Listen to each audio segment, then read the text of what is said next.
today with Mary Albert. We're going to listen to a little bit about her story. And Mary has been a parishioner here. You've been here for quite a while. Yes. 19, whatever. 69. We're not going to do that, right? But Sorry. growing up in a Catholic family is interesting to me because I didn't. And so that's one of the first things I wanted to ask you about is, as a child, what memories come back to you about faith or God or anything as you were very young? So again, cradle Catholic, grew up, as you said, in a family that definitely was here on many occasions. Mom was the spearhead of that, making sure that we were here. She was part of the sodality. I grew up having the CCD classes, as we called them then, and also being a part of the parish. We helped in many, many areas and ways, and it was a joy. Even when I was older, CYO was a part of this community. It was actually participated in by many non-Catholics, which made it interesting. I was on the basketball team here. We had that in the gym area. So my faith was just part of my life, right? It was just what was happening to me almost on a daily, weekly basis. So I'm wondering if you feel like that's different for today's kids. Do you feel like it's as integrated or not as integrated? I don't think it's as integrated as it was when I was growing up. Yeah, that's my impression. And I'm so impressed hearing about the basketball team and everything else. I mean, that is a great way to be involved. And, you practice a lot of self-discipline, self-control, and all of that when you're playing basketball, right?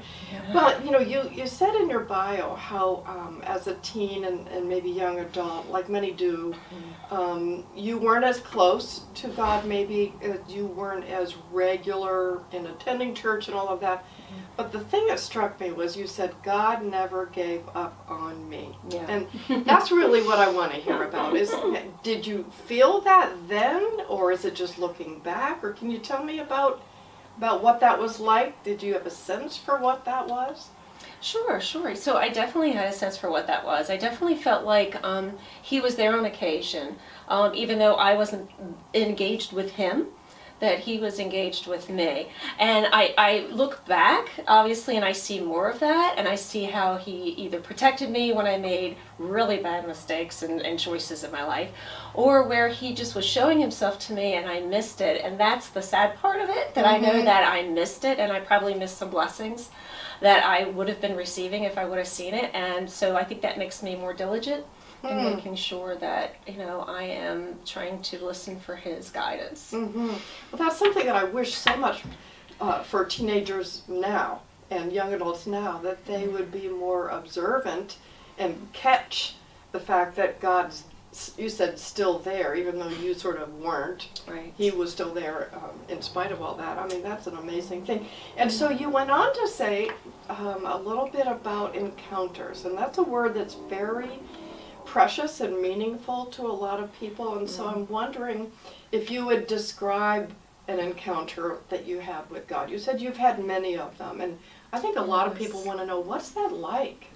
Yeah, so it's interesting when I look back and see it, but when I'm living it, it's a totally different situation where I've either prayed for something specific or I've just asked God to help me through something, and then He does.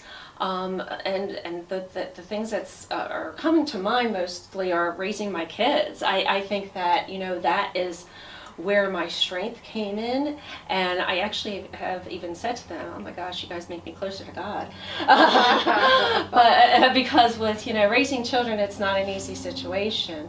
So I think by allowing him to be a part of that and to go to him, I saw more changes in me as a person during that time, when knowing that I can't do this alone, even though many times I've tried to do that alone. And that just reveres in everything in life, that when I decide to allow him to help me through it and to give me the Bible verses or people or situations or things to help me, I can definitely see that in me to be able to have the strength to persevere. So you're describing it as strength that comes upon you that you didn't know where else it could come from. Yes. I mean, is that part of what an encounter is? Yes, and growing up, I think I had the knowledge of God, the being able to go to church and hear it in my family and stuff, but I didn't have that personal relationship. And I think that was my big change when I understood that it really is a personal relationship that you have in a daily prayer, daily things, and being able to selectively see those encounters then because you're in it. You're experiencing life through God and allowing Him to kind of guide you. Mm-hmm.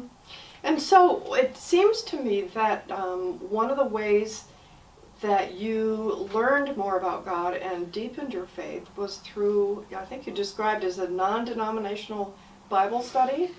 So you said that was sort of a big turning point for you, and after all this other time with great encounters, that still really turned you around. It really did. Can you tell us about that? So my sister signed me up for a Bible study. My son was only 2 years old, and I never really left him with anybody. And she said, "Oh no, you're coming, and you're going to leave your son. They'll take care of him, and you're in a Bible study." And I was kicking and screaming. Kicking and screaming, I did go, and at the end of the day, I was it's only a few hours, I was in tears because I knew this is what I needed. That I needed God's Word, and even though I may have been praying and doing things, I was not in the Word, and I felt like that, and I've been doing it now for 20 years because of it. By being in the Word, I'm closer and understanding what God really wants from me, what He expects from me, but not only that, how He walks with me. How He's beside me, He's in front of me, He's behind me, He's just there, and I wasn't tapping into Him as much until that time. Mm-hmm. So you're saying that learning more about God and His work through the Bible helped you have that personal relationship more closely, more intimately? More intimately, and the understanding of His Word guides. Mm-hmm. So there's a lot of people who don't think the Bible is valuable, relevant, whatever you might describe it. And it sounds like to me you're saying, well, you can't really do without it. I mean, is that part of what you're really saying? If you want that personal relationship, you want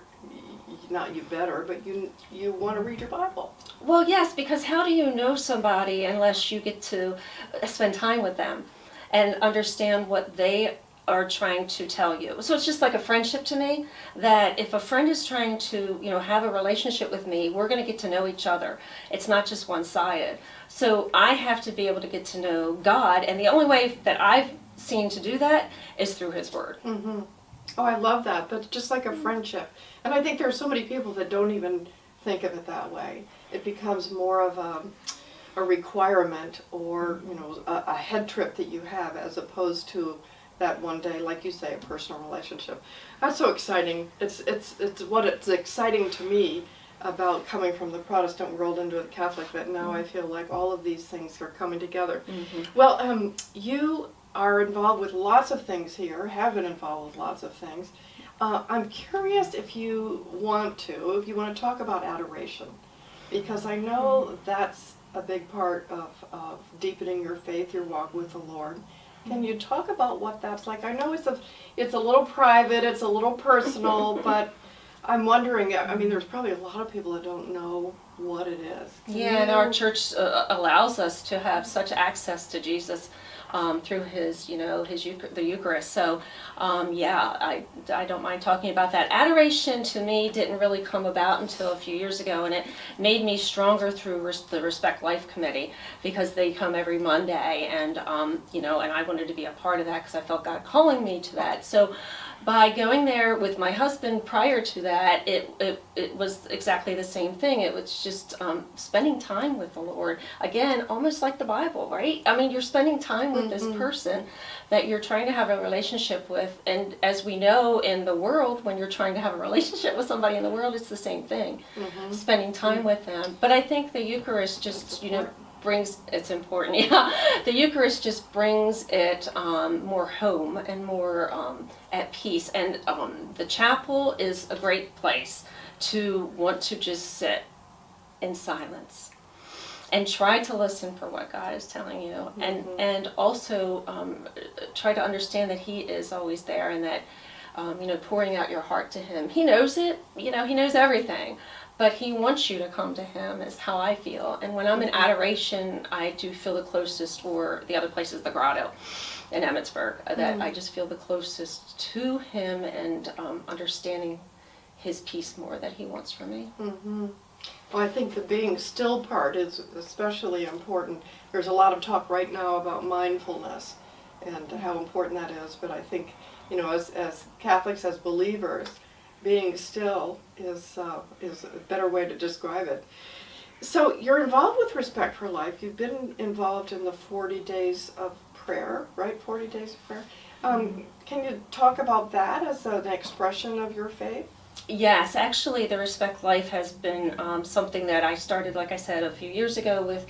I felt like I was already doing it through helping at the Pregnancy Support Center, which is in Westminster. It's just, it opened my eyes from being there before even joining the group, that it's not just about the woman's baby getting saved. It's more about saving the whole family and understanding the fact that you can get help and we will help you through that.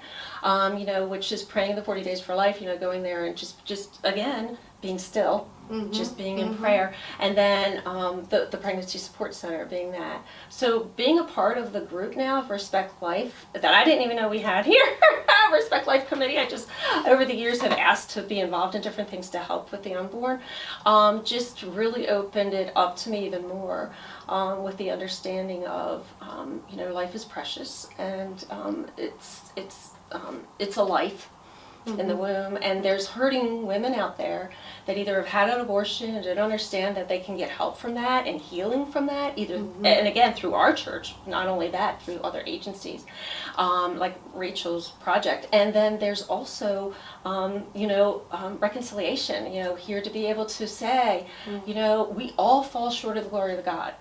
We all do. And there's so many men too that are hurting, that I have come in contact with, that are trying to get past the fact that their wife or girlfriend had an abortion, or that they're they're struggling trying to help their family and they need help.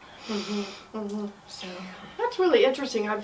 I've too have tended to think of Respect for Life and all of those activities as being just about the mother to be, or the young mother, and I've forgotten to think about the bigger picture. So this is a really huge way to reach out and help our community and our world. What do you see in the future for yourself in terms of ministry? Continuing this, doing other things, or what's next in your path of being a part of St. Joseph? Well, I really think the Lord has been calling me to the Respect Life part of it, and especially the Pregnancy Center in Westminster, and not just helping them, but helping the people. And then, going out and praying about it. And if someone wants to hear more about it, I'm open to do that. Allow them to see that God doesn't give up on us, no matter what we've done, where we've been, and what we've been through. And when we don't rely on Him, I have found that my life is less easy. And it's easier when I do rely on Him. So I see myself as continuing on the path where I feel like He's calling me to, is to help people understand the horrors of abortion, that people that are older, they're worth something still. Let's not get into assisted suicide, and just make sure they understand that it's not just about a woman and a pregnancy. It's about so much more that they need help and guidance for, and that the Pregnancy Support Center does.